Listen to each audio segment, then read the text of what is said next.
খাঁচাতে যদি ততদিন টিকে থাকে আমরা সবাই মিলে খাঁচার ভেতরে থাকবো, এটা আমার কাছে খুব ভালো লাগে।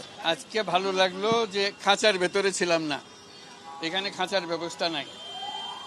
এই খাঁচার ব্যাপারে আপনাদের দৃষ্টি আকর্ষণ করছি বারে বারে, আপনারা একটু লিখুন, এটার জন্য বাংলাদেশের আদালত থেকে একেবারে চিরস্থায়ীভাবে উচ্ছেদ হয়ে যায়, সেটাই আপনাদের কাছে বলা। তারপরে বিচারের ব্যাপারে কি আলাপ হলো সেটা ওনারা বলবেন, এটার আর আমার কথা বলে বলেন বলেন।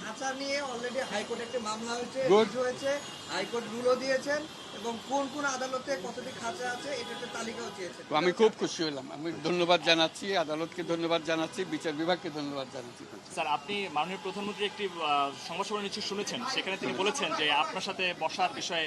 স্যার, এই দিকে আপনার কোনো আগ্রহ আছে কিনা স্যার? আসলে আমি তা শুনলাম এবং তালিকা করলাম কি কি বলেছেন উনি। তালিকাতে সবকটাই হলো আমার বিরুদ্ধে অভিযোগ। আমি টাকা পাচার করেছি, বিদেশে বহু প্রতিষ্ঠান করেছি, ট্যাক্স ফাঁকি দিই, ইত্যাদি ইত্যাদি, এটা আপনারা জানেন।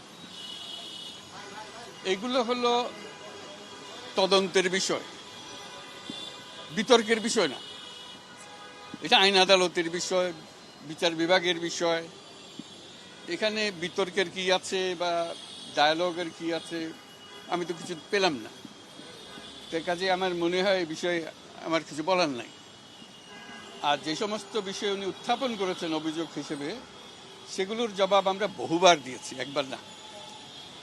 আপনাদের হয়তো স্মরণ আছে 2012 সালে আমরা এগুলো বলতে বলতে এত বিরক্ত হয়ে যাচ্ছিলাম, শেষে 29টি প্রশ্ন, গ্রামীণ ব্যাংকের 29টি প্রশ্ন তার জবাব বলে একটা তালিকা করে পত্রিকায় বিজ্ঞাপন হিসাবে ছাপিয়ে দিয়েছিলাম।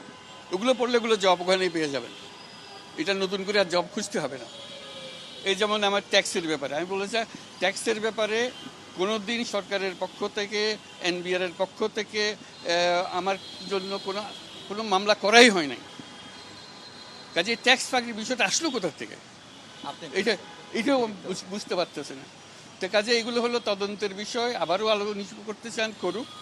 আমার একটা জিনিস ভালো লেগেছে ওনার কথায়, সেটা বলি। উনি গ্রামীণ ব্যাংকের বিরুদ্ধে অনেক অভিযোগ এনেছেন, যে সমস্ত অভিযোগ এনেছেন এগুলো গ্রামীণ ব্যাংকের বিরুদ্ধে।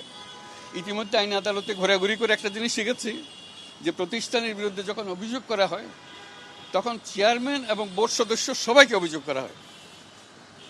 তো কাজে এখন গ্রামীণ ব্যাংকের যারা চেয়ারম্যান ছিলেন, যারা বোর্ড সদস্য ছিলেন, তারা অভিযুক্ত হবেন। কাজে তাদেরকে নিয়ে আসতে হবে। গ্রামীণ ব্যাংকের চেয়ারম্যান ছিলেন প্রথমে ইকবাল মাহমুদ সাহেব, প্রফেসর ইকবাল মাহমুদ, অত্যন্ত সম্মানী ব্যক্তি। তারপরে আরও প্রফেসর কায়সার হোসেন, প্রফেসর রেহমান সুবান, ডক্টর আকবর আলী খান, তবারক হোসেন, ওনারা সবাই অভিযুক্ত। কাজে আমার খুব ভালো লাগবে তাদের সঙ্গে আসে। আমি তখন ম্যানেজিং ডিরেক্টর, 2 নম্বরে আমি, ওনারা সব 1 নম্বরে। এবং খাঁচাতে যদি ততদিন টিকে থাকে আমরা সবাই মিলে খাঁচার ভেতরে থাকবো, এটা আমার কাছে খুব ভালো লাগে। কি আছে, গ্রামীণ ব্যাংকের বিরুদ্ধে অভিযোগ করা হয়েছে, কাজে গ্রামীণ ব্যাংকের বোর্ডকে নিয়ে আসতে হবে। আমি তো চেয়ারম্যানের নাম বললাম, প্রতিটি বোর্ডের 2 জন উচ্চপদস্থ সরকারি কর্মকর্তা থাকেন, তাদেরকেও আনতে হবে। কারণ সব পুরো বোর্ড দেখেছেন, আমাদের যখন প্রতিষ্ঠানের বিরুদ্ধে অভিযোগ করে পুরো বোর্ড আমাদেরকে নিয়ে এসছে। ঠিক আছে, চেয়ারম্যান 1 নম্বরে থাকবে, আমি 2 নম্বরে থাকবো, প্রথমবারের মতো। খুব ভালো লাগবে আমার কাছে।